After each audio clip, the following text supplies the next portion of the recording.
Yo, and welcome back to the channel.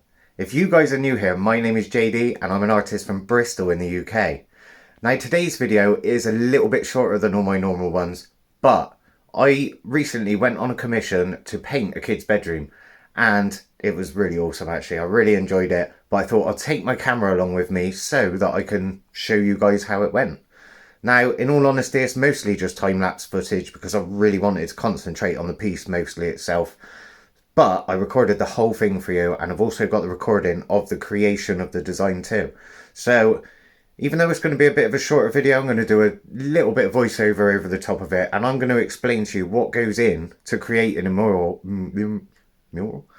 What goes into creating a mural such as this one. So hopefully you guys enjoy this video. Nothing else to say. Let's crack on. So the first thing I need to do is ask for some instructions on what they want painting, and the first thing they said was the boy's name. They'd like the name included just because it makes it a proper custom piece. Number two, the boy is fascinated with goats, so we're going to be including some goats in there. Number three is skate park and pump track. He absolutely loves going down to the skate park and even down the pump track, getting on his BMX and his skateboard. So that's going to be the main theme of the piece. And number four is they'd like it to be nice and colourful, but also not to clash with the blue of the bedroom. So with those instructions and getting the size of the wall off of the client, I can then begin my sketching process. I'm using my iPad Pro for the sketching process, and I'm using the program Procreate. And I came up with this idea of the goat sort of riding a grind box with the name in it. I really like that idea. But I also go to do another sketch because it's always good to give the client a couple to choose from. And this one's more concentrated on the name being like in a graffiti sort of style. And I also want to keep on the theme of like a BMX riding goat. So as you can see here, I am using a reference off of Google and someone else's image, but it's just given me the layout and the positioning of the goat riding the BMX.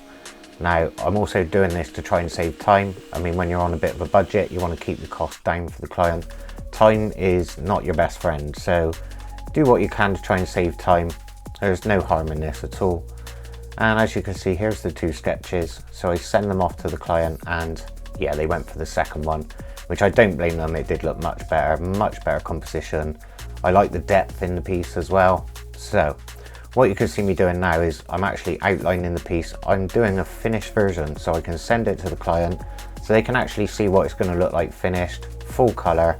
And it's also going to help me, well, it's going to be my reference for when it comes to painting, but it's also going to help me figure out what colours I need to get in. And I'm also trying to keep it a limited amount of colours, trying to maybe keep it to sort of 6-7 colours.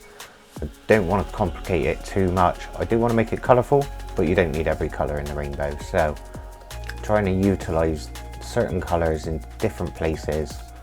Oh, now you can see the background's pretty much all finished. And I just need to do the goat now. So just finishing off the goat, getting that one outlined. It was really fun to create this piece. This is the sort of stuff I love to do, cartoon sort of style. It's right up my street. And as you can see, I did start off the goat is brown, but we do change that. There's a lot of brown in this piece, or sort of golden brown. So we changed that to white, and this is the final product. Send it over to the client. They were super happy. So now it's time to get painting.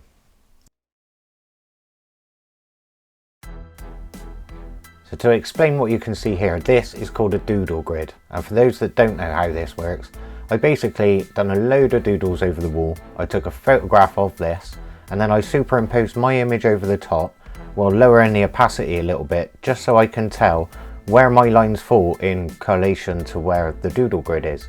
And that is how I get my whole sketch upon the wall. And I've done this in pencil, and the first thing I do then after that is block in all of the main colour using spray paint. Now I'm using artist spray paint. This is not no cheap stuff from the DIY store. You want to get the good artist proper spray paint, otherwise you're just going to have a nightmare. And also you've got to bear in mind it does take quite a while to prepare the room, so taping up all the edges, putting all the sheets down and stuff, you've got to allow for a good couple of hours for this. And as you can see, that was day one. I didn't record obviously getting the room ready, but as you can see I made a good start on it. Day two, I come in the morning, I'm using a bit of masking tape, and this is making me able to get more detail with the spray paint, get that fence in. And I'm not just using spray paint, this bit is, I'm using acrylic paint here. So I'm using a blue acrylic paint, but you can see me doing a double layer. This is the thing with spray paint, is not very accurate, but is solid first go. Whereas acrylic paint, you do need to give it a couple of coats really, 2, maybe 3. But this is it, you can be more detailed with the acrylic paints rather than the spray paints. It is much easier, but the spray paints, I mean, they do help so much with the time. If I was to use just acrylic paints for this, oh my god, it would take me probably another good 2-3 days longer. And altogether, this actually is probably a 4-day process. So there's 3 days of painting and 1 day of obviously getting the design works done and stuff like that. So yeah, it takes a little bit longer than you may think, and obviously everyone's different speeds. So I don't work slow, but I also don't work super fast. And as day 2 comes to an end and day 3 is going to start, I'm going to tell you a little bit about what sort of things you need to price up really when you're doing a mural like this. So there's a lot to think about really. I mean, this took 4 days altogether, so you have to account for all of your time. And with materials, I mean, the stuff that you don't have that you need to order in is obviously going to be the paint colors you need. You're going to need plastic sheets, you're going to need tapes, and there may be things that I already have, but some people might need to go and buy. So you're going to need paint brushes, you're going to need extra paint, like things like paint pens really help me out here. You need buckets, paper towel, things like that to clean up. You'll also need things like little pots with lids on. They're always handy, so you can mix up a colour of paint, put the lid on it, come back to it the next day, it's still fresh to use. You might need steps if you're a little bit short. You want to, bit like me, you want to get up to those higher to reach places. It's always better to have a little set of steps or something. But yeah, there is a lot that goes into it really. You also need to think about your fuel and your travel. That also costs money. And if you're doing it 4 days, you never know, it might be quite far away. You might have to get accommodation. Lots of things that you need to factor in for it. So you've got to make sure you cover everything. Otherwise you'll end up it costing you money to go and do the job, which is never a good thing.